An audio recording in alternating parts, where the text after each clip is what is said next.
কেউ দিচ্ছে পিএলআইডি, কেউ দিচ্ছে সার্ভাইকাল স্পন্ডোলাইসিস, কেউ ল ব্যাক পেন, তারপরে প্লান্টার ফেসিলিটিস, গোড়ালিতে ব্যথা যাদের, তাদেরকে আমরা দিচ্ছি। যাদের ইউরিক অ্যাসিড লেভেল বেড়ে গেছে অর্থাৎ গাউট আছে, তাদেরকে আমরা হিজামা দিচ্ছি। যাদের সাইনোসাইটিস আছে, নাকের এখান থেকে বিশেষ করে সাইনাস লেভেলগুলো এখানে পানি জমে, ফ্লুইড জমে, এখানে পেইন করে, তাদেরকে আমরা হিজামা দিচ্ছি।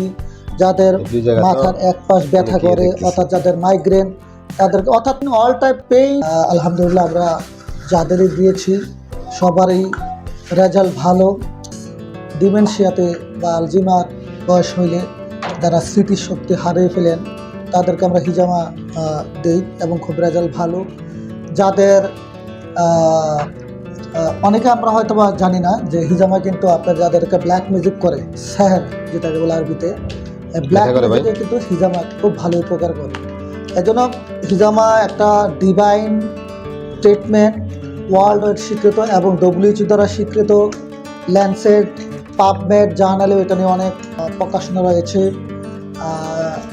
তো আমরা বলবো যে আপনারা যদি সায়েন্টিফিক ওয়েতে এবং যদি একটা হাইজেনিক পরিবেশে যদি হিজামা দিতে পারেন, অবশ্যই ইনশাল্লাহ লাভ হবে।